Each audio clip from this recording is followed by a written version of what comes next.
మహాత్మా గాంధీ గారికి వినతి పత్రం ఇస్తూ బాపు మీరు కలలకు వచ్చి రాహుల్ గాంధీ కలలకు సోనియా గాంధీ కలలకు ప్రియాంక గాంధీ కలలకు వచ్చి రేవంత్ రెడ్డికి బుద్ధి చెప్పేటట్టు ఆదేశించండి అంటూ మరి మహాత్మా గాంధీ గారికి వినతి పత్రం ఇచ్చే కార్యక్రమాన్ని రాష్ట్ర వ్యాప్తంగా ఎక్కడెక్కడ బాపు బొమ్మ ఉంటుందో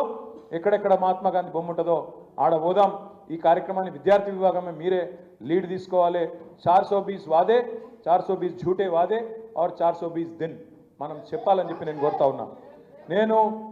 ఇంకొక మాట కూడా మీకు చెప్తా ఉన్నా బాధాకరమైన సందర్భం మొన్న మీరు చూసింటారు ఆదిలాబాద్లో నిజామాబాద్లో మనం ఒక కమిటీని పెద్దలు రాష్ట్ర మాజీ వ్యవసాయ శాఖ మంత్రివర్యులు నిరంజన్ రెడ్డి గారి నేతృత్వంలో రాష్ట్రంలో ఇవాళ రైతు ఆత్మహత్యలు ఏవైతే జరుగుతూ ఉన్నాయో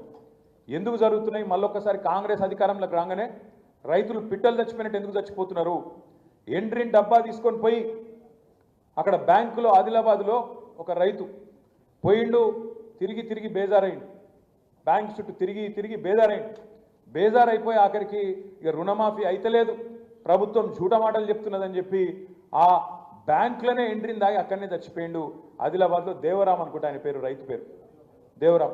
చచ్చిపోయిండు అట్లా ఇప్పటికీ 420 రోజుల్లో 410 మంది రైతులు చచ్చిపోయింది అంటే ఓ రోజుకొక రైతు చొప్పున 410 మంది చచ్చిపోయారు ఇంకో దిక్కు రైతులు ఇంకో దిక్కు గురుకులాల్లో పెద్ద ఎత్తున పిల్లలు ఆత్మహత్య చేసుకునే పరిస్థితి ఇప్పుడే హయాత్ నగర్ మైనారిటీ గురుకులంలో 17 ఏళ్ల పాప సౌమ్య అనే అమ్మాయి ఇప్పుడే చచ్చిపోయిందని చెప్పి ప్రవీణ్ అన్న చిట్టి మీద రాసిచ్చి నాకు గుర్తు చేస్తూ ఉన్నారు ఒక్క సౌమ్య కాదు రాష్ట్రంలో ఇప్పటికీ గురుకులాల్లో 55 మంది పిల్లలు ఇవాళ కొంతమంది ఆత్మహత్య చేసుకున్నారు ఇంకా దురదృష్టం ఏంటంటే ఒకటే ఒక్క పాఠశాల మెట్పల్లిలో పాము గుట్టి 6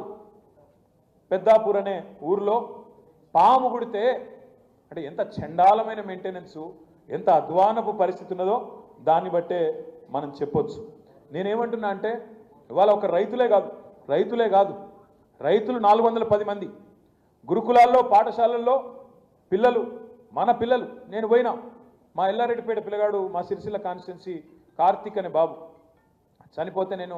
ఆ తల్లిని పరామర్శించేందుకు పోయినా ఆ పిల్లగాడు చనిపోయింది ఆ పెద్దాపూర్లోనే పోతే ఆ తల్లి అన్నది అన్న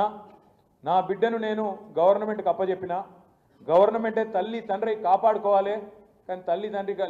లేనట్టు నా పిల్లగాని అనాథలకు కిడ్చి పెడితే ఇలా శవమై నా బిడ్డ ఇంటికి వచ్చిందన్న ఎవరికి చెప్పుకోవాలన్నా అని చెప్పి ఏడ్చుడు మొదలుపెట్టింది బాధపడక చెల్లి అని చెప్పి ఒక 15 నిమిషాలు 20 నిమిషాలు ఓదారిస్తే ఆఖరికి ఒక మాట అన్నది అన్న మీరు గట్టి కొట్లాడుండ్రి నాకు జరిగిన కడుపు కోత ఇంకో తల్లికి జరగద్దు దయచేసి కొట్లాడండి అన్న అని చెప్పి మాకు రిక్వెస్ట్ చేస్తే నేను వెంటనే ఒక నిర్ణయం తీసుకొని ఆ రోజు పెద్దలు డాక్టర్ ఆర్ఎస్ ప్రవీణ్ కుమార్ గారి నేతృత్వంలో వెంటనే గురుకులాల బాట అంటే మన శ్రీనివాస్ యాదవ్ గారు ఆర్ఎస్ ప్రవీణ్ కుమార్ గారు ఇట్లా మన విద్యార్థి నాయకులు ఆంజనేయ గౌడ్ గారు వాసుదేవరెడ్డి గారు వీళ్ళందరి నేతృత్వంలో గురుకుల బాట అనే ఒక కార్యక్రమం తీసుకుంటే నిజంగా కూడా నేను హృదయపూర్వకంగా మా బీఆర్ఎస్ విద్యార్థి విభాగానికి అభినందనలు చెప్తా ఉన్నా మీరు ప్రభుత్వం కళ్ళు తెరిపించారు మీరు మొదలు కాగానే తిరుగుడు ప్రభుత్వం కూడా ఉరుకుడు మొదలుపెట్టింది మంత్రులు పోయినరు కలెక్టర్ ఉరికినరు ఎక్కడోడక్కడ అప్పటిదాకా పత్తలేరు అప్పటిదాకా యాదికి లేదు ఇటు ఆర్ఎస్ ప్రవీణ్ అన్న అటు బీఆర్ఎస్వి మొత్తం టీం కదిలే వరకు మీరు ఎక్కడోళ్ళు అక్కడ 30 జిల్లాలలో ఎక్కడికక్కడ గురుకుల బాట పట్టే వరకు అప్పుడు ప్రభుత్వం